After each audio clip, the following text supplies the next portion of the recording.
결국 우리가 투자를 하는 이유는 화폐의 가치가 떨어지는 시대에 어떻게 안정적으로 자산 소득을 만들 것인가, 그 부분이 가장 우리가 투자를 하는 중요한 이유라고 생각합니다. 여러분 반갑습니다. 비트캐쳐입니다. 구독자님들 추석 연휴 잘들 보내고 계실까요? 남은 연휴 기간도 가족들과 풍성하고 행복한 시간 보내시길 진심으로 기원하겠습니다. 그래서 오늘 영상에서는 추석을 맞아서 결국에 우리가 공부를 하고 크립토 시장을 분석하고 차트 분석을 하는 가장 큰 원인이 뭡니까? 결국 우리가 투자를 하는 이유는 우리가 경제학자나 이 분야의 학문을 배우는 목적보다도 결국에는 우리가 투자를 어떻게 해서 어떻게 돈을 벌 것인가, 이 고물가 시대, 점점 더 화폐의 가치가 떨어지는 시대에 그것을 어떤 자산으로 바꿔서 우리가 안정적으로 자산 소득을 만들 것인가, 그 부분이 사실 가장 우리가 투자를 하는 중요한 이유라고 생각합니다. 그래서 오늘 영상에서는 추석을 맞아서 여러분들이 투자를 하실 때 시나리오를 어떻게 짜고 계획을 어떻게 짜고 그리고 사이클에 따라서 어떤 식으로 포트폴리오를 구성하고 또 트레이딩에 있어서 리스크 관리를 하고 대응하는 실전 투자에 대한 팁들을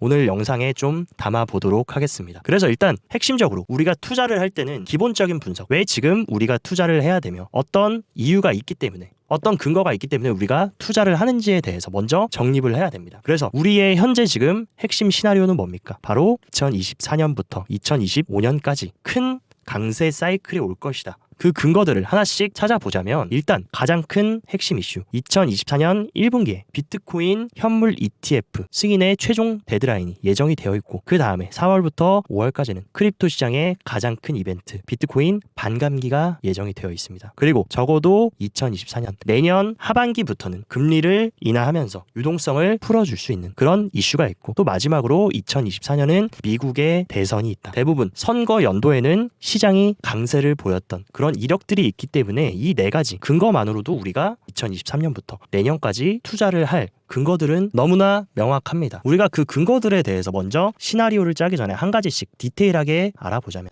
일단 블랙록, 가장 핵심적인 비트코인 현물 ETF 기간들 중에 가장 확률적으로 높은 블랙록의 최종 파이널 데드라인이 언제입니까? 3월 15일. 그렇다라고 하면 지금 9월이기 때문에 3월까지는 적어도 한 6개월이라는 시간이 남아 있습니다. 그리고 두 번째로 뭡니까? 비트코인의 반감기. 대략적으로 지금 213일 정도 남았고 최종적으로 반감기가 되는 시기는 4월 26일 정도. 그러니까 적어도 지금부터 한 6개월에서 7개월 정도 기간이 남았다고 보면 됩니다. 그리고 CME 패드워치에 따르면 어쨌든 간에 이제 금리는 올릴 만큼 올렸고 이제 거진 고점에 달했다. 그래서 현재 지금 CME 패드워치 예측에 따르면 계속 지금부터 금리 동결하고 적어도 내년 하반기부터는 금리를 내리면서 좀 유동성을 풀어주지 않을까. 만약에 이 그림대로 가지 않고 한 번 더 금리를 올려준다라고 해도 결국에 이대로 동결하면서 금리를 내리는 그런 큰 금리의 사이클에서 지금은 계속 금리를 올리는 시기보다는 마지막 마지노선 부근에 도달해서 이제 언제 금리를 내릴까를 고민하는 시기가 지금 시기다. 그렇기 때문에 투자하기에 굉장히 좋은 시기라는 것을 우리가 알 수 있고, 그리고 마지막으로 미국의 대선이 2024년 11월에 예정되어 있습니다. 보통 대선이 있는 해에는 당연히 국민들의 표심을 얻고 민심을 얻기 위해서 어느 정도 좀 투자 시장에 유동성을 공급해주고 시장을 살려줍니다. 그래야 어느 정도 재선을 염두에 두고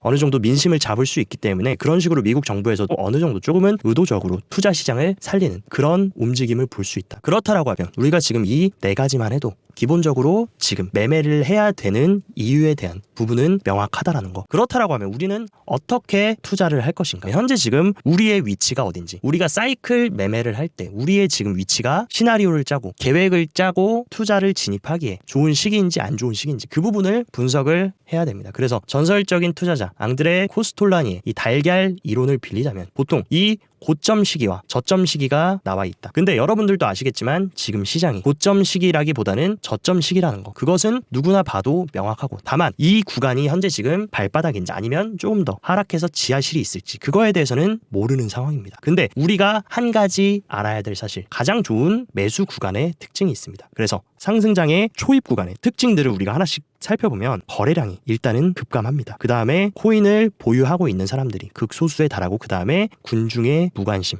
그리고 소신을 가진 사람들만이 이 비관론과 부정론, 무관심 속에서 고독하게 매수를 하는 시기. 실제 온체인 데이터로 몇 가지를 체크해 보자면 현재 지금 거래량을 보면 작년 말 최저점 FTX 사태가 터지고 이때 작년 말보다도 지금 현물과 선물 거래량이 역대급으로 최저점에 위치하고 있다. 어쨌든 지금 유동성이 메말랐다는 거 우리가 체크를 했습니다. 그 다음에 구글 트렌드를 보면은 시장 흐름에 따른 비트코인 관심도를 보면 지금 역대 최저 수준, 심지어 작년 말보다도 지금 어떻게 보면 구글 트렌드 관심도는 더 낮다. 현재 지금 이 시기는 과거 언제랑 비슷한 시기냐, 2020년 말 이때 당시 관심도가 최저 바닥을 찍고 나서 비트코인이 엄청난 대상승을 했습니다. 실제 차트로 본다면 이 시기와 현재 지금 시기가 구글 트렌드 관심도가 최저에 위치해 있다. 이때 2020년 9월 당시 이때 이후에 비트코인이 엄청나게 대폭등하면서 굉장히 강세 사이클을 만들어줬는데 이때 시기와 지금 시기에 관심도가 일치를 한다는 것입니다. 그렇다라고 하면 코스톨라니의 이론대로 지금 현재 구간은 상승으로 전환할 수 있는 저점에서 턴 어라운드 할 수 있는 그런 시기라는 것들이 지금 맞아 떨어지고 이때부터는 우리가 매수를 고려해 볼 수 있다. 이렇게 우리가 정리를 할 수가 있는데 그렇다면 우리는 이제부터 어떻게 매수할 것이냐에 대한 시나리오를 짜야 됩니다. 그래서 제가 구독자님들한테 추천드리는 거는 시나리오 사이클 매매. 예를 들자면 내가 총 투자금, 총 현금이 3천만 원이다 라고 가정을 하고 투자 기간은 아까도 말씀드렸던 것처럼 내년 1분기이자 비트코인 반감기가 진행이 되는 4월 전까지 우리가 6개월 기간 동안 투자를 해서 전략을 짠다라고 계획을 세울 수가 있습니다. 그리고 투자 방법은 DCA. DCA란 달러 코스트 에버리징. 그러니까 쉽게 말해서 적립식으로 분할 매수하는 겁니다. 지금 9월은 거의 다 지났기 때문에 10월, 11월, 12월, 1월, 2월, 3월까지 우리가 매수하는 전략을 잡는다라고 하면 동일 비중으로 우리가 500만 원씩 6개월 동안 분할로 진입을 해볼 수가 있는 겁니다. 그렇다라고 하면 총 투자금 3천만 원에 딱 달하는 수치로 우리가 6개월 동안 분할로 매집이 가능하고 이 분할로 매집하는 이유는 뭡니까? 결국에 10월이 최저점 바닥일지 11월이 바닥일지 12월이 바닥일지는 모른다. 하지만 내년 시장 상승 사이클이 시작된다라는 계획을 짰기 때문에 리스크를 최대한 줄이기 위해서 한 번에 몰빵해서 진입하기보다는 이런 식으로 분산해서 투자를 한다라고 하면 변동성이 있더라도 어느 정도 평균적인 단가가 맞춰질 수 있고 훨씬 더 안정적인 매매가 가능하다는 것입니다. 근데 여기서 우리가 분할 매수를 한다라고 해도 결국에 어떤 종목을 들어갈 것인가, 어떻게 포트폴리오를 구성할 것인가, 이 부분도 굉장히 중요한 부분인데 저의 포트폴리오 구성 방법에 대해서 조금 노하우를 공유 드리자면 저는 보통 비트코인, 이더리움, 그리고 라지캡, 그리고 알트코인 이런 식으로 4가지로 분류를 해서 투자를 들어갑니다. 예를 들어서 비중을 총 100%라고 따졌을 때 비트코인 4, 이더리움 3, 라지캡 2, 1 이런 식으로 하면 총 10이라는 숫자가 맞춰진다. 그러니까 총 투자금이 내가 예를 들어 1000만 원이다라고 하면은 400만 원은 비트코인, 300만 원은 이더리움, 그리고 200만 원은 준메이저 코인들, 그리고 100만 원은 알트코인들 이런 식으로 진입을 하는데 여러분들이 어느 정도 여기서부터 여기까지는 쉬울 겁니다. 근데 여기서 라지캡에서 2를 사야 되는데 우리는 그렇다면 어떤 코인들을 포트에 넣어야 되는가? 이 라지캡을 선정할 때 제가 여러분들한테 추천드리고 싶은 것은 코인마켓캡에 들어가서 적어도 시가총액이 1위부터 30위 안에 드는 코인들 위주로 구성을 하기를 권장드립니다. 그리고 이런 준메이저 코인들은 적어도 2종목에서 많게는 3종목 정도. 예를 들자면 이거는 종목을 추천드리는 게 아니라 예시니까 그 부분은 여러분들이 참고하시고 내가 예를 들어 향후에 CBDC 브릿지 역할을 할 수 있는 핵심 코인이 리플이 될 것이다 라고 생각한다면 리플, 그리고 향후에 레이어 1 코인들 중에 이더리움과 경쟁하면서 향후 가능성이 굉장히 높은 코인 레이어 1 코인을 한번 담아보고 싶다라고 하면은 솔라나, 그리고 최근에 제가 유튜브에서도 많이 강조를 드렸던 최근 의미 있는 상승을 보여주고 있는 체인링크 이런 식으로 여러분들이 준메이저 코인들 적어도 시총 30위 안에 드는 코인들 중에 어느 정도 좀 펀더멘탈이 있고 정말 진정한 가치가 있는 중장기적으로 봤을 때도 5년 10년이 지나도 살아남을 수 있는 이런 라지캡 코인들을 여러분들이 비중 20%는 구성을 할 수가 있다라는 것입니다. 그리고 가장 궁금해하실 마지막 이 알트 코인들, 이 성장 가능성이 큰 잡 알트를 선정하실 때 어떻게 선정을 해야 되냐, 제가 여러분들한테 아주 명확한 기준을 말씀드리자면 적어도 내가 전체 비중의 10%로 알트를 진입할 거면 10배거 투자 전략, 그러니까 아무리 못해도 내가 구매한 가격에 10배 이상까지 갈 종목들을 우리는 선정을 해야 됩니다. 그렇기 때문에 10배의 폭발적인 성장을 할 수 있는 전망을 가진 종목을 어떻게 발굴하느냐 궁금증이 많으실 건데 일단 우선 말씀드리면 저는 업비트에 상장되어 있는 잡코인이나 김치코인들은 무조건적으로 배제를 합니다. 보통 업비트에 상장이 됐다는 것은 이미 다른 거래소에서 가치를 평가받고 어느 정도 상승한 이후에 국내 투자자들한테 설거지를 하는 용으로 상장을 많이 시키기 때문에 이런 코인이 아니라 아직 정말 원석 같은 다듬어지진 않았지만 굉장히 유망한 코인을 우리가 찾아내야 되는데 그때 제가 활용하는 사이트인 크립토 펀드레이징이라는 사이트가 있습니다. 이 사이트 주소는 제가 설명란, 고정 댓글란에 올려놓을 테니까 여러분들이 참고하시고 이 사이트에 들어가시면 대형 벤치 캐피탈들이 현재 지금 어떤 코인들에 투자를 하고 있는지 이런 식으로 리스트를 우리가 볼 수 있습니다. 그래서 저 같은 경우는 코인베이스 벤처와 애니모카 브랜드 그리고 안데르센 호로이츠 이 A16G라고 하는 이 세 개의 벤처 캐피탈들이 공통적으로 투자가 들어간 그런 종목들을 선정합니다. 그래서 이런 식으로 프로젝트에 대해서 클릭을 하면 코인베이스 벤처스가 현재 지금 투자하고 있는 코인 리스트들이 쭉 나옵니다. 그리고 우측에 인베스터스를 보면 어떤 벤처 캐피탈들이 함께 투자를 하고 있는지 이런 것들을 우리가 확인을 할 수가 있습니다. 그리고 중간에 보면 카테고리 이 코인이 지금 디파이, 이더리움, 생태계, 랜딩과 버로잉, 스테이블 코인 이 섹터를 우리가 확인할 수가 있다. 그렇기 때문에 여러분들이 투자를 진행하실 때 현재 지금 수혜를 받고 있는 섹터 뭐 예를 들자면 AI가 될 수도 있고 아니면 디파이가 될 수도 있고 최근 실물 자산 토큰이라고 하는 RWA 섹터 등등 여러 가지 섹터가 있는데 여러분들이 관심이 있고 향후에 이 산업이 크립토 생태계에서 크게 상승할 거라고 보이는 그런 섹터들을 여러분들이 추려서 어떤 알트를 포트에 넣을지 우리가 선택이 가능하다라는 겁니다. 한 예로 최근 업비트에서 상장이 됐던 화제가 됐던 수익코인에 대해서 우리가 한번 보자면 수익코인이 어떤 벤처 캐피탈들이 투자를 했냐 A16G와 점프, 바이낸스, 프랭클린 템플턴 이 프랭클린 템플턴은 최근 비트코인 현물 ETF까지 신청한 월가의 전통 있는 기관입니다. 거기에 이제 코인베이스와 이런 식으로 서클까지 이런 식으로 쟁쟁한 회사들이 일제히 투자를 했다라고 하면은 일단 우리가 좋은 프로젝트라는 거를 알 수가 있다. 그리고 클릭을 해보면 커뮤니티를 우리가 확인을 할 수가 있는데 트위터나 디스코드, 미디엄 링크가 붙어 있습니다. 그러면 이쪽으로 진입을 해서 이 수익 같은 경우에도 상장이 되기 전에 이런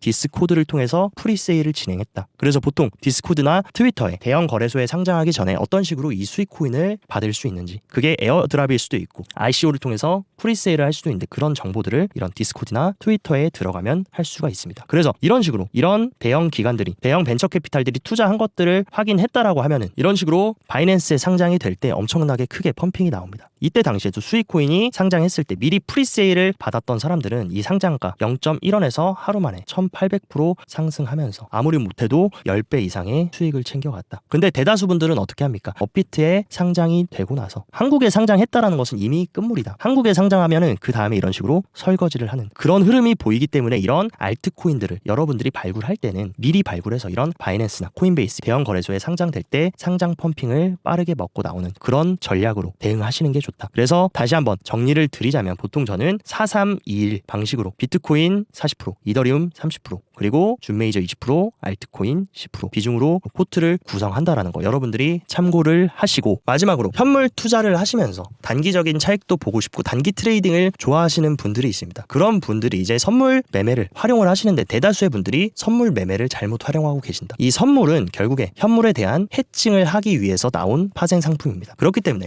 현물과는 다르게 우리가 하락에도 베팅을 할 수가 있다라는 것이 이제 선물 트레이딩의 장점인데 보통은 어떤 식으로 해야 됩니까? 장기적으로 우리가 상승장이 될 거라는 가정하에 우리는 현재 지금 현물을 들고 있는 것만 해도 롱 포지션을 우리는 보유를 하고 있는 겁니다. 근데 차트가 상승하더라도 이런 식으로 올라가고 내려가고 파동을 그리면서 우상향하기 때문에 결국에는 우리가 고점 부근에는 해칭 숏 매매를 통해서 추가적인 수익을 만들어낼 수 있다는 것입니다. 그래서 단기적으로 상승분에 대한 되돌림이 올 때 해칭 숏을 오픈하는 이런 방식으로 저는 보통 선물 트레이딩을 합니다. 왜냐하면 현물로 어느 정도 분할 매수 포트폴리오를 잘 구성해서 기간을 잡고 시나리오 사이클 매매를 함과 동시에 어느 정도 시장이 좀 과열된 구간에서는 숏 포지션으로 추가적인 수익을 가져가는 그런 방식을 선호하고 여러분들이 꼭 아셔야 되는 거 대상승장이 있을 때도 이런 식으로 30%가 넘는 하락을 동반하면서 차트라는 것은 파동을 그리면서 올라간다. 그렇기 때문에 선물을 너무 도박 형식으로 50배 100배로 초단기 스캘핑 매매를 하기보다는 훨씬 더 안정적인 매매를 하려면 어느 정도 고점 부근에서 우리가 레버레이지를 20배 30배 많이 쓸 필요도 없습니다. 3배에서 5배 정도로 어느 정도 이 조정분을 수익을 내고 나오는 방식. 근데 제가 어떤 식으로 이제 선물 매매를 활용을 하냐면 어쨌든 간에 저는 작년 말에 이제 바닥이 나왔고 새로운 상승 사이클이 시작됐다라고 판단을 하기 때문에 현재 지금 현물 포트폴리오를 구성하면서 DCA로 적립식을 하지만 어떤 구간에서 우리가 선물 트레이딩으로 해칭을 잡아볼 수 있냐. 이번 상승 흐름에서도 3번의 조정이 있었습니다. 그게 언제였습니까? 3월에 한 20% 정도 조정이 나왔었고 그 이후에 4월부터 6월까지 또 한 20% 가까운 하락이 있었다. 그리고 현재 시기 지금 7월에 올해 신고가를 찍고 지금까지 또 한 20% 정도 하락이 났는데 보통 이런 식으로 고점을 찍고 나서는 대략적으로 20% 정도의 하락 되돌림을 준다라는 것을 우리가 데이터로 활용을 한다라고 여러분들 머릿속에 기억을 하고 그렇다면 우리가 숏을 어떤 자리에서 진입을 해야 되냐. 이번 3번의 하락 때 동일하게 보였던 패턴이 있습니다. 이 RSI가 과매수 구간에 어느 정도 가깝게 도달했을 때 이런 식으로 하락 다이버전스가 동일하게 떴다. 이런 식으로 하락 다이버전스가 3번이나 뜨면서 그 다음에 20%의 되돌림을 줬다. 그래서 여러분들이 체크해야 되는 거 일봉상 RSI가 과매수 구간이 도달했을 때 이 하락 다이버전스가 뜨면서 컨펌이 나면서 음봉이 뜬다라고 하면 그때부터 여러분들이 이런 식으로 숏 포지션을 열어볼 수 있다. 근데 여러분들이 아셔야 되는 거 우리는 큰 방향에서 상승을 보고 가기 때문에 우리가 숏을 길게 보기보다는 어느 정도 맥시멈 한 20% 정도 빠진다라고 계획을 세우시고 여러분들이 시장에 맞게 기술적 분석을 겸비를 해서 트레이딩을 하시면 됩니다. 그리고 손절가는 갑자기 튀어오르면서 크게 상승할 수가 있기 때문에 언제나 손절가는 직전 최고점 부근을 손절을 짧게 잡고 손익비를 극대화시켜서 이런 상승장에서도 이런 되돌림 조정은 선물 매매로 우리가 추가적인 수익을 챙길 수 있는 그런 전략까지 여러분들이 현명하게 조화롭게 트레이딩을 하신다면 훨씬 더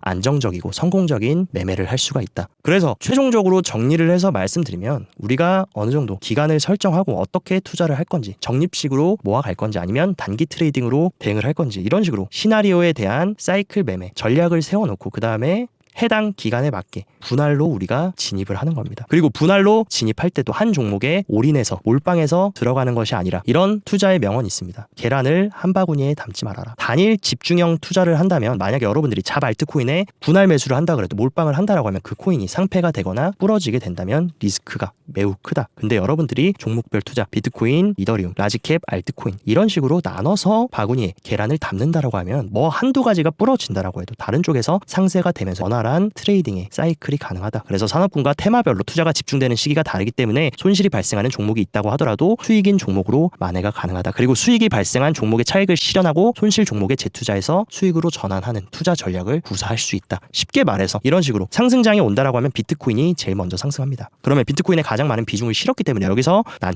추가 수익을 추가적으로 라지캡이나 알트코인들로 분산해서 넣어주면서 추가적인 리스크를 방지하고 수익을 극대화시킬 수 있는 이런 식으로 전략적으로 접근도 가능하시기 때문에 여러분들께서 최대한 확률을 높이고 안전하게 리스크가 관리되는 투자 전략과 포트폴리오를 세우셨으면 좋겠습니다. 오늘은 전반적인 시장 브리핑과 시황보다는 여러분들께서 앞으로 어떤 식으로 투자 계획을 짜고 전략을 짜고 포트를 구성해야 되는지 그 부분에 대해서 자세하게 조금 디테일하게 저의 개인적인 방법을 공유 드린 것이고 제 방법이 무조건적으로 정답은 아니다. 여러분들이 참고를 하시고 여러분들의 투자 스타일에 맞춰가지고 이런 식으로 확률을 높이고 항상 손익비를 생각하고 리스크 관리를 하면서 안전하게 우리가 중장기적으로 이길 수 있는 투자를 하는 그런 방법에 대해서 꾸준하게 고민하신다면 분명히 내년, 내후년까지는 긍정적인 결과가 있지 않을까 그렇게 조심스럽게 말씀드립니다. 오늘 예시로 들어드렸던 코인들은 절대로 뭐 추천이나 제가 권장하는 코인은 아니라는 점 여러분들이 참고해 주시고 그냥 예시로 제가 말씀드린 부분이니까 그 점은 참고하셔서 오늘 영상 잘 참고하고 성공적인 투자 이어나가셨으면 좋겠습니다. 남은 추석 연휴 행복한 시간 보내시고 오늘도 여기까지 비트캐쳐였습니다. 감사합니다.